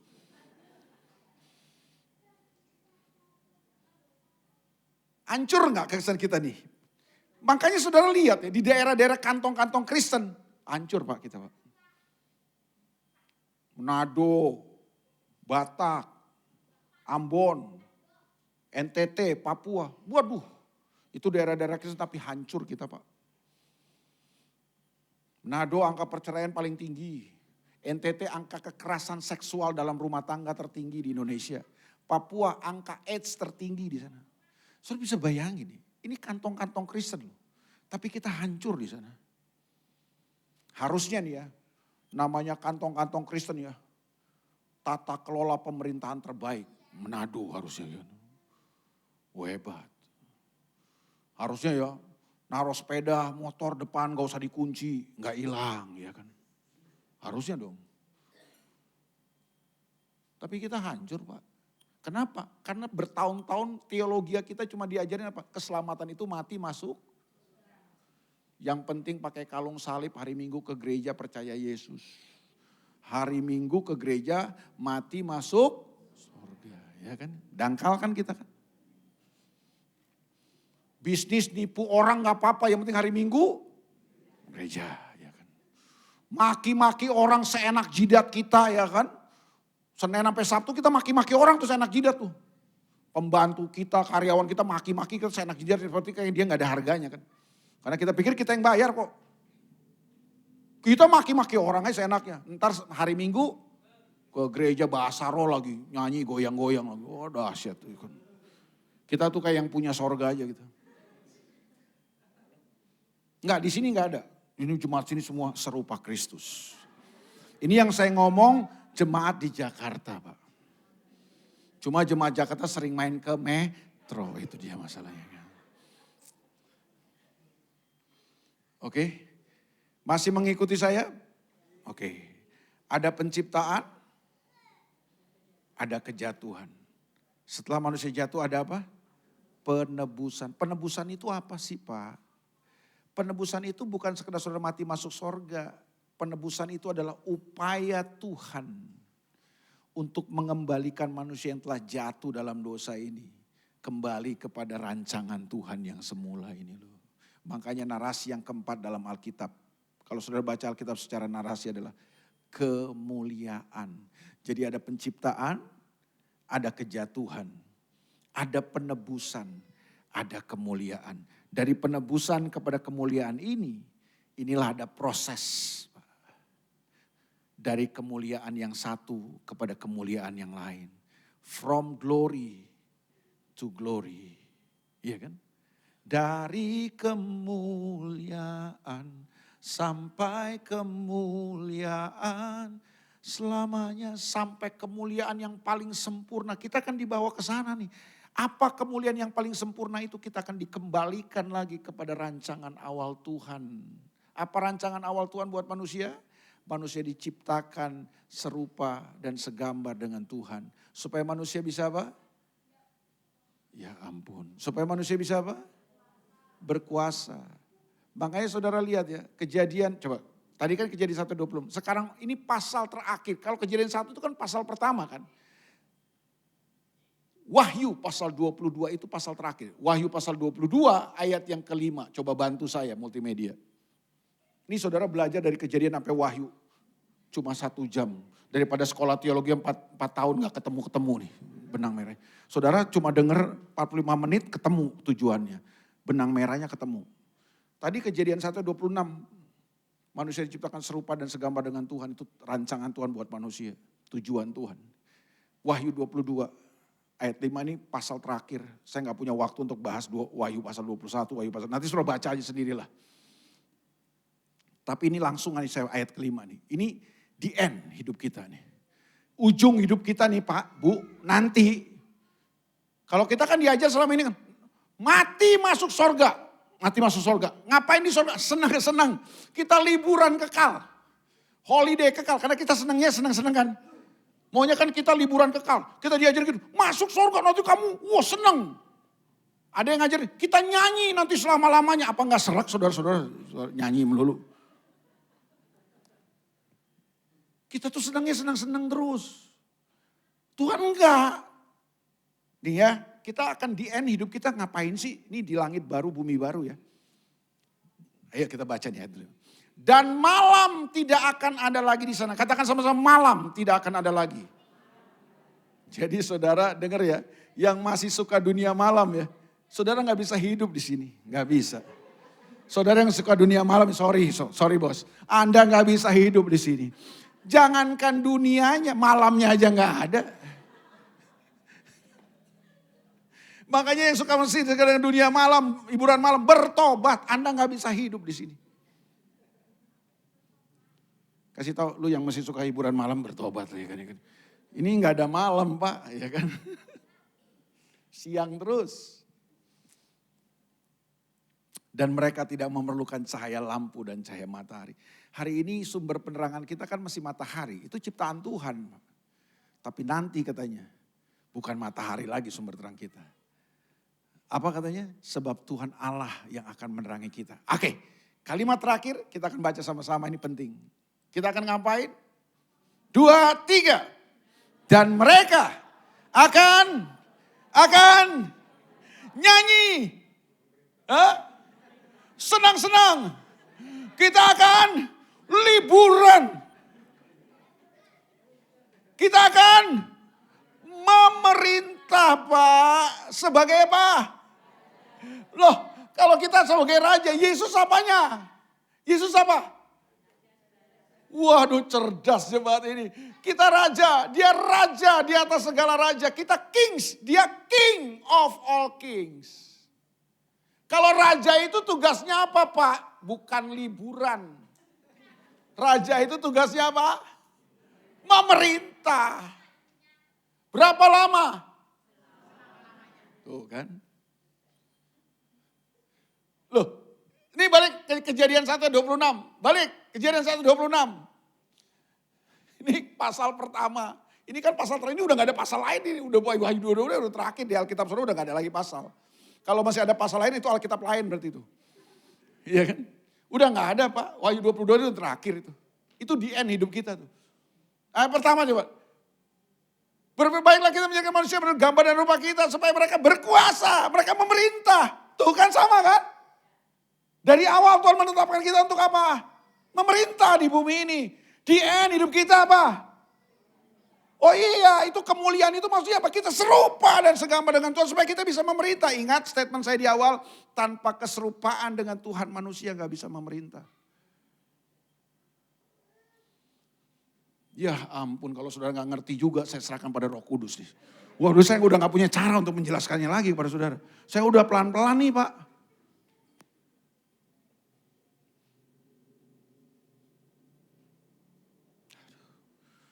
Ini kalau saudara ngerti ini ya. Waduh. Kita kembali ke Yeremia. Aduh, saudaraku. Saya bukan bingung gak tahu mau ngomong apa lagi sama saudara. Tapi saya memberi kesempatan saudara berpikir sebenarnya. Jangan-jangan selama ini tujuan kita salah. Kita cuma diajar cuma mati masuk surga. Tapi kita gak tahu sebenarnya tujuan Tuhan yang sebenarnya apa buat kita. Masuk surga itu bukan tujuan, itu cuma akibat dari kekristenan kita, Pak. Yeremia 29:11 tadi bilang apa? Aku tahu rancangan apa yang ada pada aku tentang kamu. Aku punya rancangannya.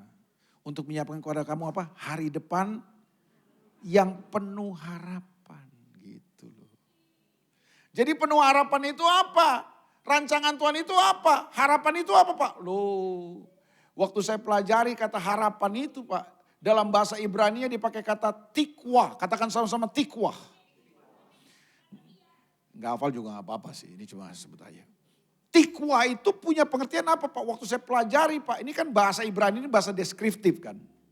Bahasa penggambaran. Saudara mesti menggambarkan untuk menemukan maknanya. Kata tikwa yang diterjemahkan dalam bahasa Indonesia harapan itu, Pak. Itu artinya kabel. Katakan sama-sama kabel. Kata tikwa itu artinya apa? Kabel. Ini monitor, dia bisa berfungsi menyalurkan suara. Sehingga saya bisa dengar suara saya. Oh yang saya katakan, saya bisa dengar suara saya. Monitor ini saya bisa baca, saya bisa lihat. Dia bisa berfungsi sehingga saya bisa menolong saya bisa membaca ayat. Itu dari mana dia berfungsi? Ada kabel, Pak, yang menghubungkan dia ke sumbernya sana tuh. Betul gak sih? Coba gak ada kabel. Waduh, gak bisa saya baca apa pasti. Ini pasti saya gak akan dengar. Tapi kenapa speaker monitor ini bisa berfungsi? Kenapa layar monitor ini bisa berfungsi? Karena dihubungkan dengan kabel. Pak, itu ada kabelnya. Ini ada kabel nih. Ini kabel nih, Bu. Bukan sedotan, kabel. Nah, kabel inilah yang menghubungkan speaker ini ke sumber mixer di belakang sana tuh. Makanya dia bisa berfungsi. Berarti harapan itu apa, Pak? Sesuatu yang menghubungkan kita kepada rancangan dan tujuan Tuhan. Makanya orang kalau gak punya pengharapan, Dia nggak tersambung dengan tujuan Tuhan. Makanya hidupnya gampang lemes, Pak. Gampang kalah kita. Karena kita nggak terhubung dengan tujuan-tujuan dan rancangan Tuhan. Kita nggak ngerti. Coba lihat wajah sampai wajah nyambung nggak? Nyambung nggak wajahnya? Coba lihat. Kita tuh kadang-kadang wajah kita ini nggak nyambung bagaimana hidup kita. Wajah aja nggak nyambung. Banyak orang nggak nyambung, Kristen tapi nggak nyambung hidupnya. Nggak nyambung dengan kehendak Tuhan, nggak nyambung sama tujuan Tuhan, nggak nyambung dengan rencana Tuhan. Kaya sih, tapi pelitnya minta ampun. Sukses sih tapi sombongnya minta ampun. Buat apa? Makanya kita penuh harapan nih, sukses kaya. Bukan. Saya nggak anti sukses, saya nggak anti kaya. Tapi penuh harapan itu maksudnya bukan sekedar saudara kaya dan sukses, bukan. Saudara tersambung gitu loh dengan tujuan Tuhan. Ini perjanjian lama ya. Coba perjanjian baru nih. Perjanjian baru. Ibrani pasal 6 ayat 19. Pak Wani bilang terserah, jadi terserah saya saudaraku ya kan. Ibrani 6 ayat 19. Karena saya 10 tahun sekali ke sini, saya akan habiskan waktu 10 tahun ini untuk saya selesaikan sekarang saudaraku kan. Supaya saya nggak berhutang sama jemaat ini. Betul nggak Pak Wandi kan? Lihat ya. Tadi perjanjian lama tuh. Apakah perjanjian baru idenya sama tentang pengharapan? Sama Pak. Perhatikan nih perjanjian baru. Pengharapan itu adalah sauh yang kuat. Katakan sama-sama sauh. Sauh itu apa sih? Jangkar betul Pak. Anchor. Jangkar. Jangkar itu apa?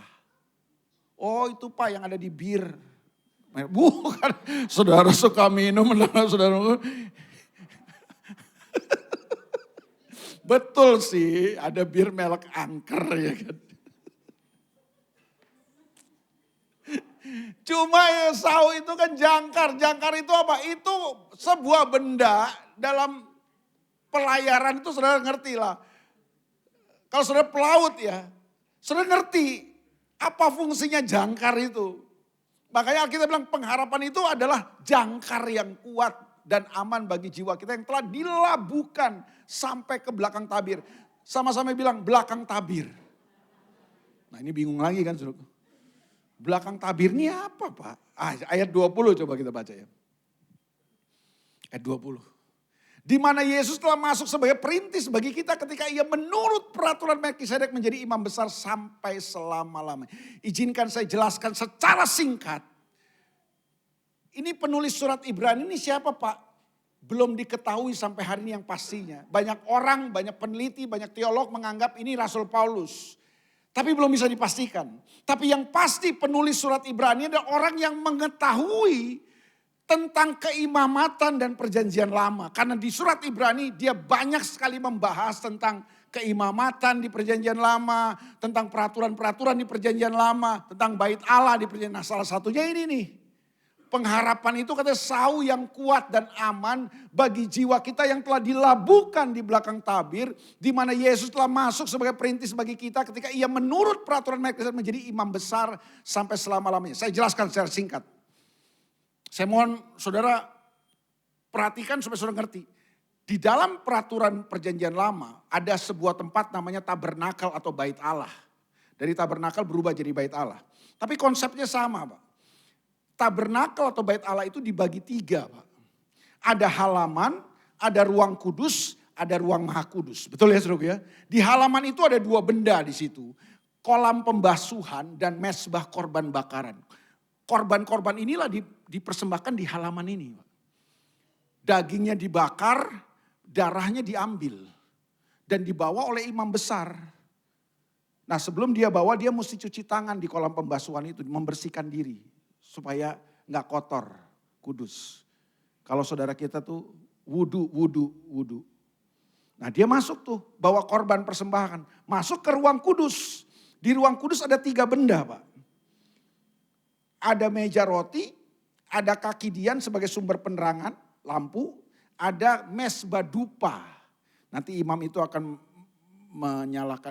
menaruh dupa. Dan muncul sebuah bau dupa gitu. Kalau saudara ke Israel saudara tahu loh banyak orang-orang Kristen Koptik Ortodok mesti lakukan itu tuh. Baunya nyengat banget. Mesbah dupa. Nah ini ruang kudus. Nah ada ruang ketiga namanya ruang maha kudus. Antara ruang kudus dan ruang maha kudus ada sebuah tirai Pak. Ada sebuah tabir. Tirai yang membatasi antara ruang kudus dengan ruang maha kudus. Di ruang maha kudus ini cuma ada satu benda. Namanya tabut perjanjian Tuhan. Si imam besar ini yang masuk bawa darah korban binatang itu. Dia masuk ke ruang kudus, masuk sampai ruang maha kudus. Nah ketika dia sampai di ruang maha kudus, dia akan percikan darah korban binatang itu di atas tutupan grafirat yang ada di atas tabut perjanjian Allah itu.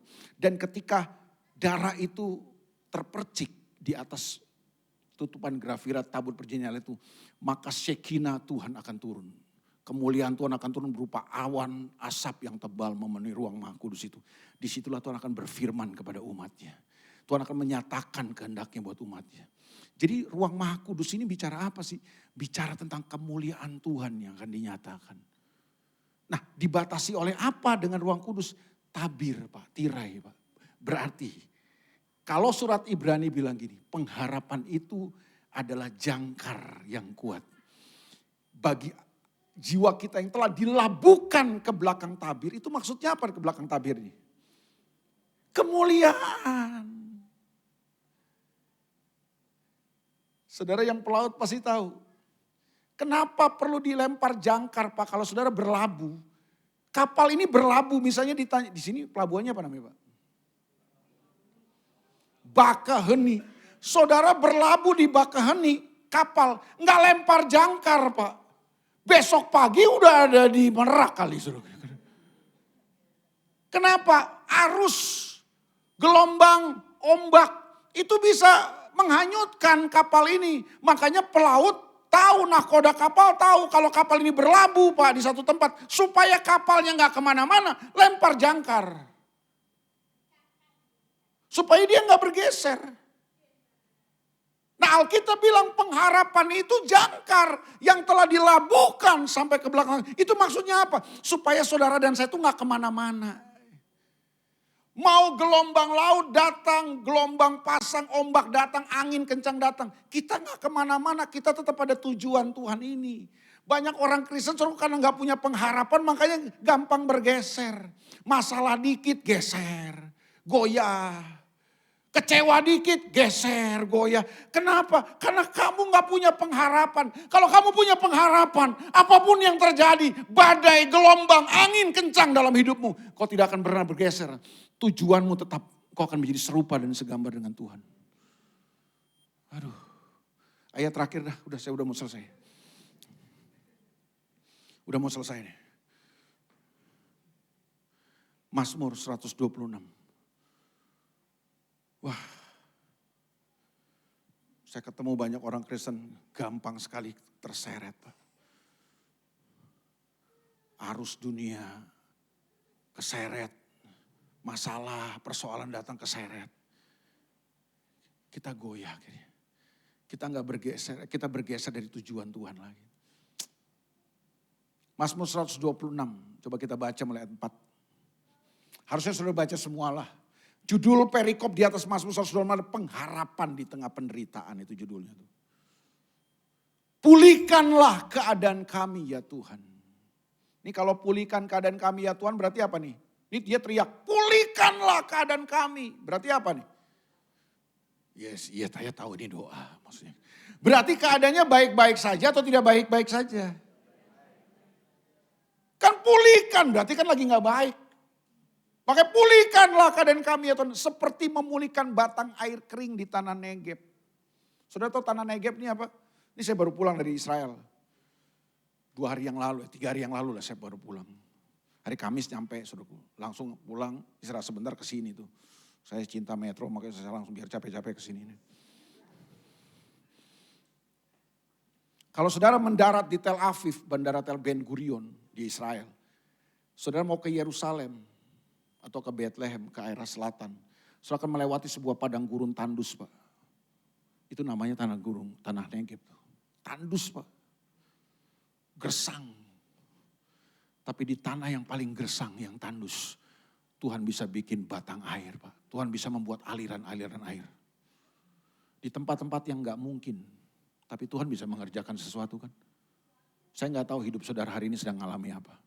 Mungkin bagaikan padang tandus saudara sedang ada. Tapi lihat nih ayat yang kelima dia bilang gini.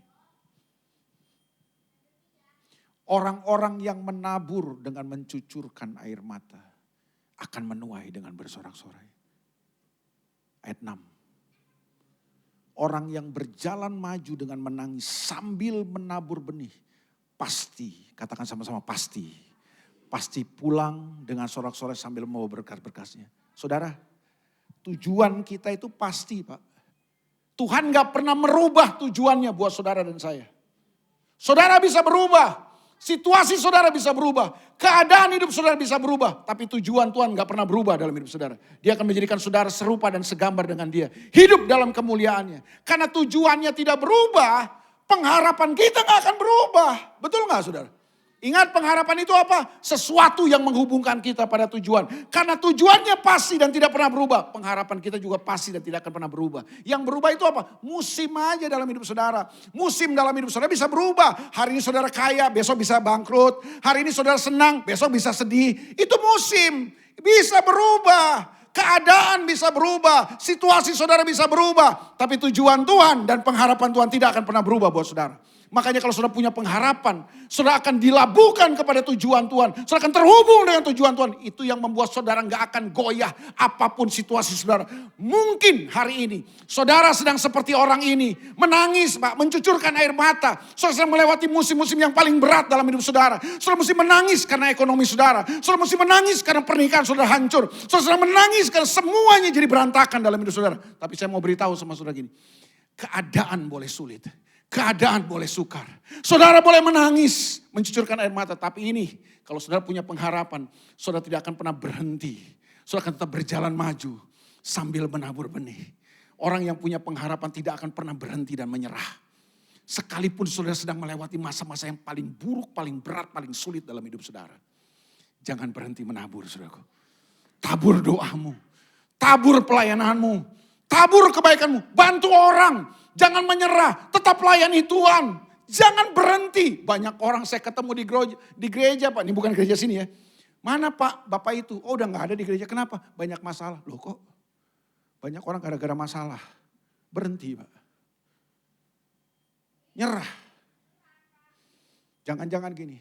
Karena engkau gak punya pengharapan dalam Tuhan. Kalau saudara punya pengharapan, sesulit apapun situasi saudara, saudara tidak akan pernah berhenti. Dan dengarkan ini, orang yang tidak pernah berhenti, saudara tetap menabur, meskipun menangis, saudara pasti pulang dengan sorak-sorai sambil membawa. Tuhan memberkati saudara. Mari kita bangkit berdiri bersama-sama. Kita bangkit berdiri. Saya doa buat saudara, supaya hari ini saudara punya pengharapan dalam Tuhan. Saya nggak tahu situasi apa yang sedang saudara hadapi. Musim apa yang saudara sedang jalani. Tapi satu hal yang saya tahu, kalau saudara punya pengharapan dalam Tuhan, saudara gak akan pernah menyerah dalam kehidupan saudara. Saudara gak akan pernah berhenti. Gak ada sesuatu apapun yang bisa menghentikan saudara. Saudara akan tetap berjalan maju sambil menabur benih. Sekalipun saudara harus menangis. Sekarang saudara punya pengharapan yang pasti dalam Tuhan. Bahwa kita pasti menuai dengan sorak-sorai.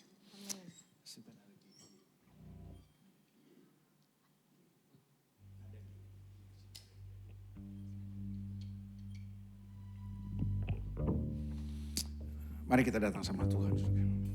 Hamba-Mu terbatas untuk mengajarkan kebenaran ini kepada umat-Mu. Tapi hamba berdoa supaya Roh Kudus memberi penjelasan lebih dalam lagi. Aku punya Tuhan yang besar, yang telah berjanji dan sanggup menggenapi. Imanku bersepakat percaya kuasa-Nya. Ku terima sekarang kemenangan darimu. Oh,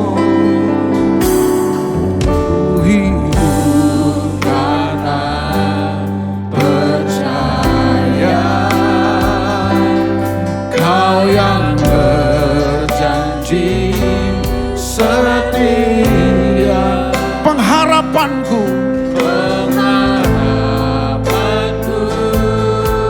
selalu ada di dalam-Mu. Ku tidak akan menyerah. Ku tidak akan menyerah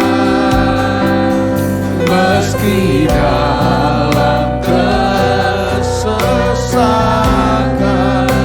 Yes, seluruh hidupku dalam genggaman-Mu. Sama-sama katakan, aku punya Tuhan.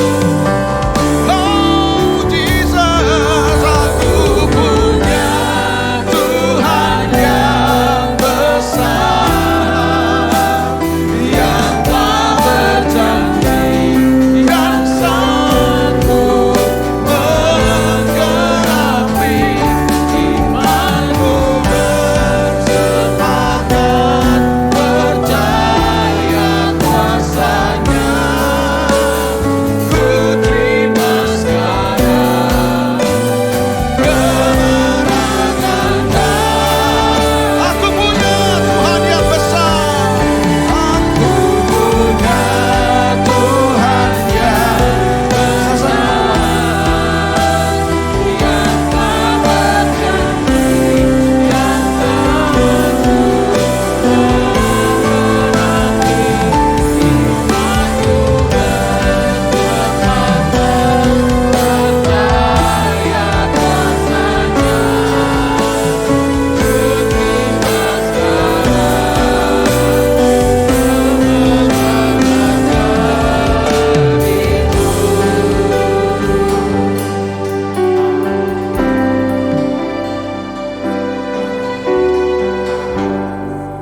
Terima kasih Bapa. Terima kasih Tuhan buat firman-Mu. Terima kasih Tuhan Yesus. Kami berdoa Tuhan, biar setiap kami Tuhan tetap memiliki pengharapan Tuhan Yesus. Kami berdoa Tuhan, biar setiap kami Tuhan kembali kepada rancangan-Mu yang sempurna Tuhan, yang serupa, segambar dengan Kristus. Kami berdoa Tuhan, biar perjalanan hidup kami Tuhan, Kau yang terus menolong kami tersambung terus kepada Engkau Tuhan. Sehingga Tuhan sampai akhirnya Tuhan kami tetap setia, kami tetap melakukan apa yang jadi kehendak-Mu Tuhan.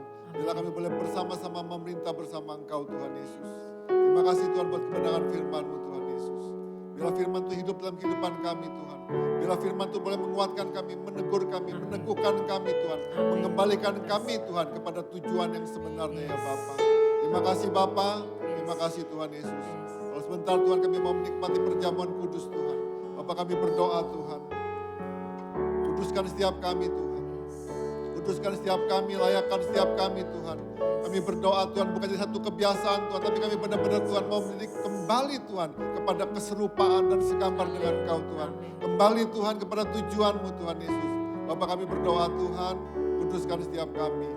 Berkati kami juga Tuhan, layakkan setiap kami yang melayani. Kami juga berdoa Tuhan, kuduskan juga Tuhan. Roti dan anggur ini Tuhan yang dalam tubuh dan darah-Mu Tuhan Yesus. Terima kasih Bapa, terima kasih Tuhan Yesus.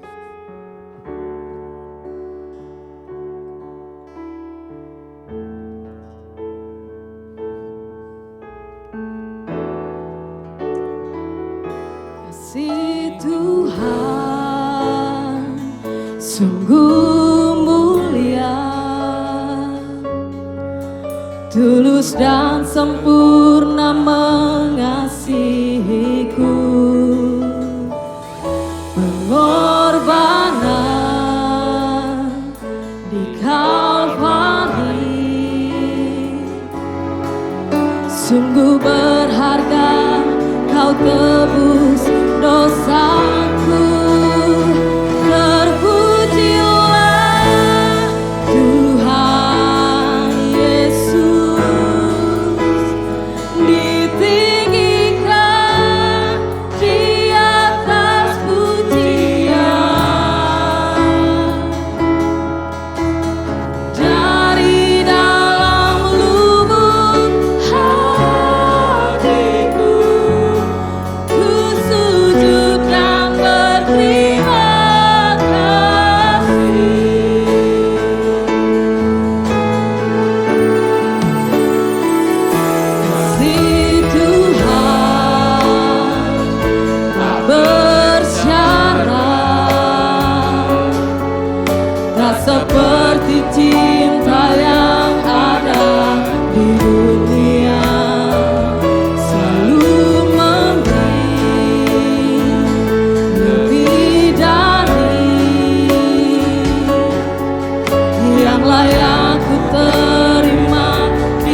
renungkan sebentar apa yang Tuhan buat dalam kehidupan kita.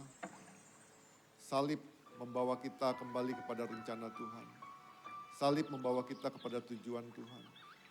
Bila kita kembali mereview ulang kehidupan kita, perjalanan kehidupan kita, masihkah kita serupa segambar dengan Kristus? Terima kasih Tuhan Yesus. Terima kasih Tuhan buat tubuhmu Tuhan Yesus. Terima kasih Tuhan buat karya penebusanmu yang sempurna, yang membawa kami kembali kepada Tuhan, rancanganmu yang sempurna Tuhan Yesus. Dalam hari-hari kami Tuhan, kami menyadari Tuhan, salibmu Tuhan, membawa kami kepada rancanganmu Tuhan Yesus. Terima kasih Tuhan. Kau yang rela memberi tubuhmu Tuhan ini penuh dengan bilur-bilur, dipenuhi dengan luka-luka Tuhan. Karena Kau mengasihi setiap kami Tuhan Yesus. Terima kasih Tuhan Yesus. Kami bersyukur Tuhan buat karya salibmu Tuhan Yesus. Terima kasih Bapa. Pada malam waktu Yesus diserahkan, Yesus mengambil roti. Dan sudah itu Yesus mengucap syukur atasnya. Yesus memecah-mecahkannya dan berkata, inilah tubuhku yang diserahkan bagi kamu. Berbuatlah ini menjadi peringatan akan aku. Sebab setiap kali kamu makan roti ini, kamu memberitakan kematian Tuhan sampai ia datang. Mari kita makan sama-sama dalam nama Tuhan Yesus Kristus.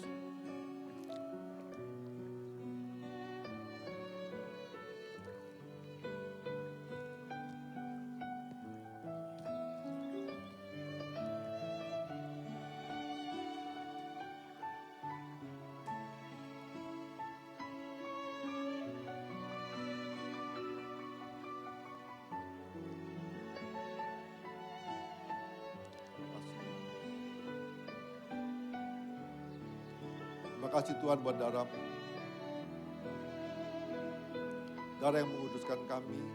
Darah-Mu juga Tuhan melayakkan kami Tuhan masuk ruang Maha Kudus Tuhan Yesus. Terima kasih buat Tuhan buat darah-Mu. Terima kasih Tuhan Yesus. Terima kasih Tuhan Yesus. Demikian juga Yesus mengambil cawan sudah makan lalu berkata, cawan adalah perjanjian baru yang dimeteraikan oleh darahku. Perbuatlah setiap kali kamu meminumnya menjadi peringatan akan aku.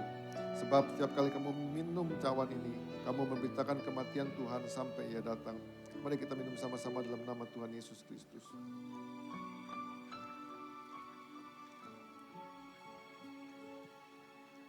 Mari kita ucap syukur sama Tuhan. Haleluya Yesus. Bapak kami bersyukur Tuhan buat kasih-Mu. Kami bersyukur Tuhan buat anugerah-Mu. Kami bersyukur Tuhan buat kebaikan-Mu.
Buat karya salib-Mu yang sempurna Tuhan.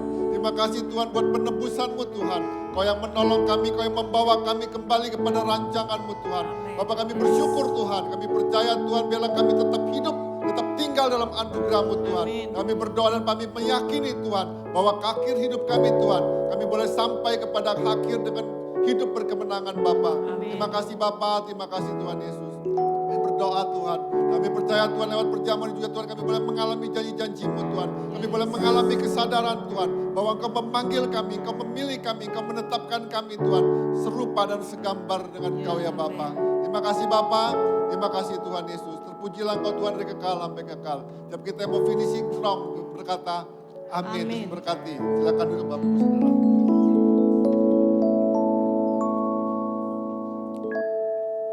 Baik Bapak Ibu Saudara, kita akan menyaksikan pengumuman di sepanjang minggu ini.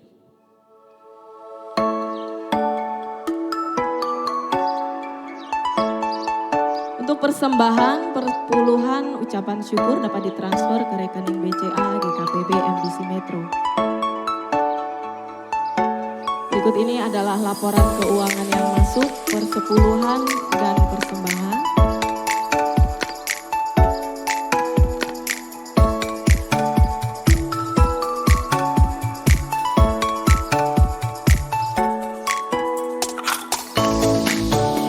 Selamat ulang tahun untuk Ibu Agnes, Ibu Lim Kimwa, Ibu Yesi, dan Ibu Michelle. Tuhan Yesus memberkati.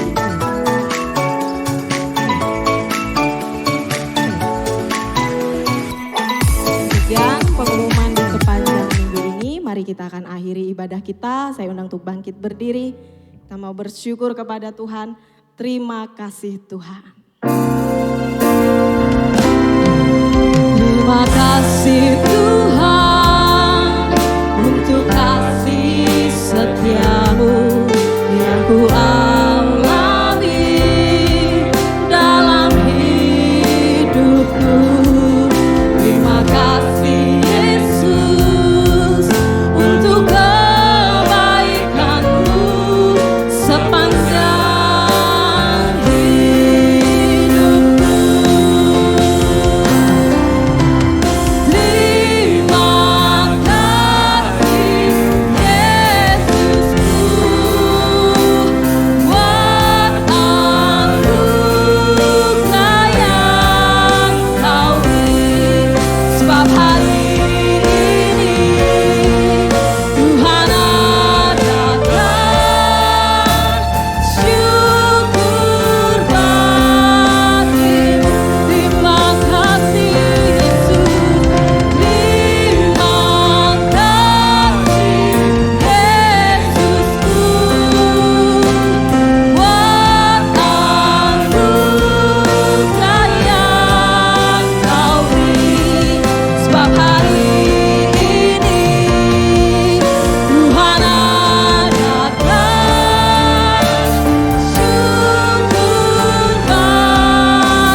Dan nanti sore masih dilayani oleh Bapak Elia dengan tema yang berbeda.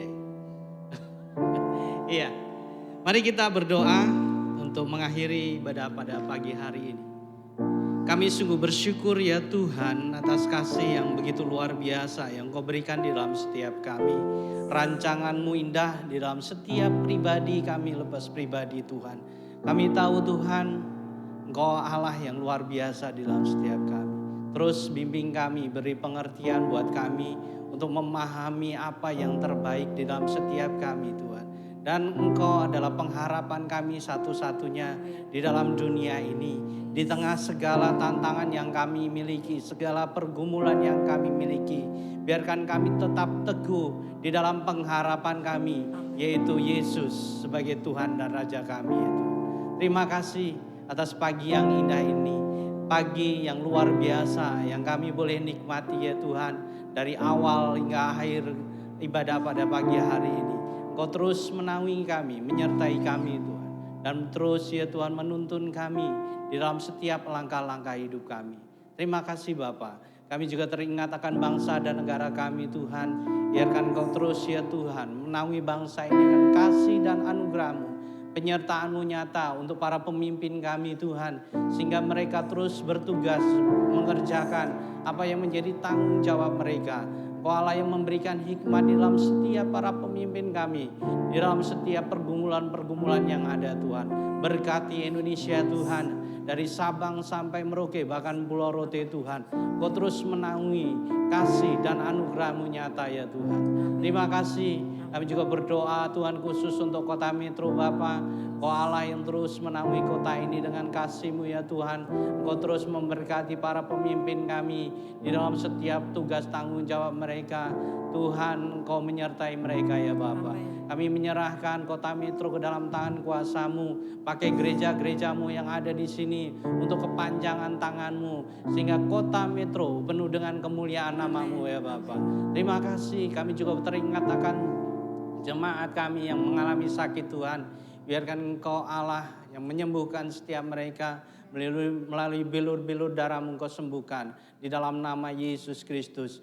Yang letih, lemah, Engkau memberikan pengharapan yang baru di dalam setiap mereka. Sehingga mereka kembali bersemangat dan mengutamakan dan mengandalkan Engkau. Di dalam hari-hari yang mereka miliki ya Bapa. Terima kasih, kami sungguh bersyukur atas semuanya itu Tuhan. Dan kami akan memberikan yang terbaik buat Engkau melalui persembahan, ucapan syukur maupun perpuluhan. Biarkan ini semuanya untuk kemuliaan nama-Mu Tuhan. Dan gereja-Mu dapat mengelola dengan baik sesuai dengan kehendak-Mu Bapa. Terima kasih. Sebentar kami mau undur dari tempat ini. Angkatlah kedua belah tangan-Mu. Terimalah berkat dari Allah Bapa, Putra dan Roh Kudus. Biarlah kasih, sukacita, damai, sejahtera menyertai Engkau dalam setiap pribadi-Mu, keluarga-Mu, dan usahamu dibuat berhasil. Dan Kau boleh memberitakan firman Tuhan, Injil Kristus, dari saat ini sampai Maranatha. Yang percaya katakan, amin.